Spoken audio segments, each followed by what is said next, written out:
ইফতার পর কি খাবো ভাবছিলাম, তখন ভাবলাম গাজরের হালুয়া বানাই। গাজরগুলো গ্রেটার দিয়ে কুচি করে নিব। গ্রেটার দিয়ে কুচি করতে কষ্ট হচ্ছিল, তাই পরে গাজর চাকু দিয়ে মোটা করে কেটে নিয়েছি। এই হচ্ছে আমার কাজের অবস্থা। আমার গাজরের হালুয়া বেশ পছন্দ, মাঝে মধ্যেই হুটহাট করেই আমি গাজরের হালুয়া বানিয়ে নেই। সবসময় তো তোমাদের সাথে শেয়ার করা হয় না, ভাবলাম আজকে তোমাদের সাথে শেয়ার করি।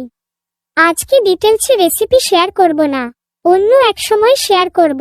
ঘি দিয়ে ঘিয়ের মধ্যে এলাচি আর দারচিনি দিয়ে দিব, তারপর গাজরগুলা দিয়ে দিব। আগের থেকে জাল দিয়ে ঘন করা দুধ ছিল, ওইটা দিব। তোমরা চাইলে চিনি দিতে পারো, আবার নাও দিতে পারো। আমি দিয়েছি সামান্য, তারপর আরো মজার জন্য পাউডার দুধ দিতে পারো। হয়ে যাওয়ার আগে আর একটু ঘি দিয়েছি।